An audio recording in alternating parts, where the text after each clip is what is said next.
Bonjour les enfants, aujourd'hui nous allons lire Le jeune loup qui n'avait pas de nom.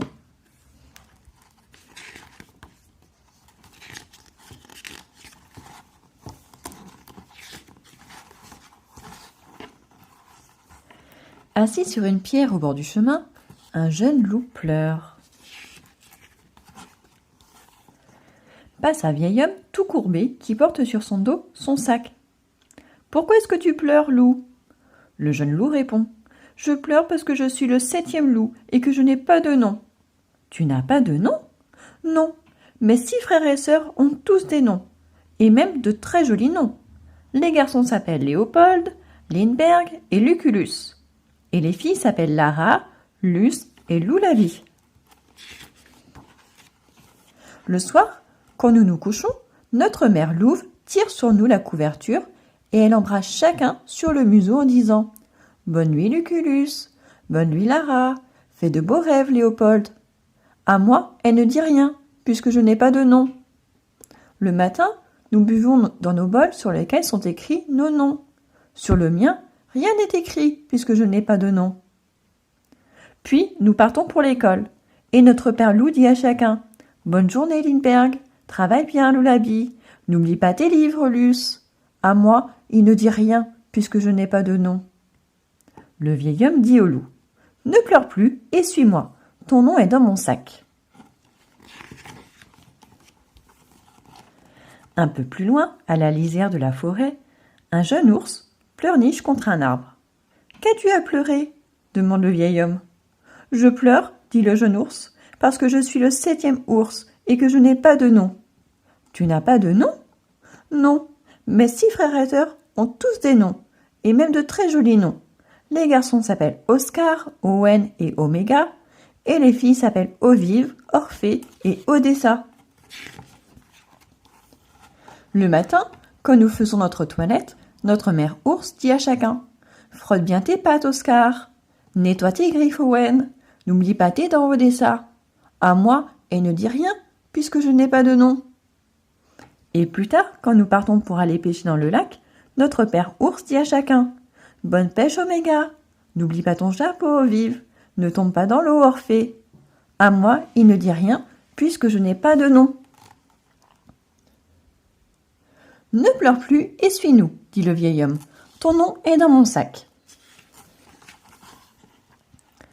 Au bord du ruisseau, il rencontre la 7e grenouille en larmes, elle non plus n'a pas de nom, puis le 7e hérisson près d'une meule de foin, puis le 7e écureuil, puis la 7e souris.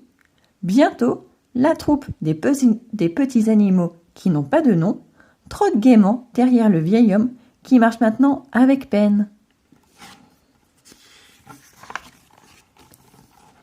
Sa maison, au bout du chemin, ressemble à une bibliothèque. À l'intérieur, les murs sont couverts de livres. Les animaux s'assoient sur des dictionnaires ou sur des tas de journaux. Le vieil homme pose son sac, ôte la ficelle qui le ferme et dit « Servez-vous, vos noms sont dans le sac, mais rappelez-vous bien ceci, le dernier nom sera le plus beau. » Et il s'en va. Les petits animaux se tournent vers le sac qui est resté là, ouvert. Mais aucun d'eux n'ose n'y toucher. « Le dernier nom sera le plus beau, » a dit le vieil homme. Alors ils attendent.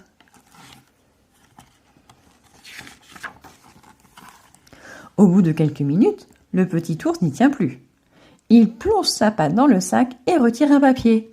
« Oural, Oural, je m'appelle Oural. Et vous autres, mon nom est Oural, l'ours Oural.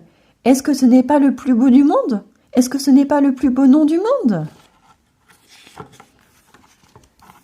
Encouragée, la grenouille entre dans le sac et en ressort aussitôt avec un papier dans la bouche. Elle ne sait pas lire et le hérisson doit l'aider. « Grenada, tu t'appelles Grenada. » Elle en est toute verte de plaisir. Cette fois, tous se précipitent sans attendre. L'écureuil est le plus rapide. Il s'appellera Eustache. Le hérisson vient ensuite. Il se nommera Hector. Puis la souris, Saskia. Enfin tous les autres, la renarde Rachel, le lièvre Léonard, le pivert Piccolo, le marcassin Marvin. Bientôt, tous sont partis. Seul reste le jeune loup qui a su patienter. Le dernier nom sera le plus beau. Il avance une patte dans le sac et fouille. Rien. Il avance une deuxième patte. Rien. Il y entre toute sa tête, mais il a beau fouiller et refouiller, il n'y a plus un seul papier, plus un seul nom. Le sac est vide. Alors, comme il est triste et fatigué et qu'il commence à faire froid, le jeune loup se glisse dans le sac, s'y pelotonne et s'endort. Bientôt, il fait un rêve et le vieil homme lui parle. « Tu as su patienter, lui dit-il. Ainsi, tu auras le plus beau de tous les noms, puisque c'est mon nom et que je te le donne. Je suis si vieux maintenant, je n'en ai plus besoin. Approche, écoute. Tu t'appelleras celui qui donne les noms. C'est toi qui, dorénavant, iras sur les chemins, dans les forêts et le long des ruisseaux. Et lorsque tu rencontreras des petits animaux sans nom, tu leur en donneras un. Adieu. » Quand le jeune loup se réveilla, il se rend compte qu'il est au milieu de milliers de petits papiers qui bruissent. Et sur chaque papier, un nom est inscrit. Il sort du sac, le referme et l'attache avec la ficelle. Dehors, un soleil magnifique éclaire la campagne. Alors il jette le sac sur son épaule et s'en va sur le chemin. Et voilà, j'espère que cette petite histoire vous aura plu les enfants. À bientôt!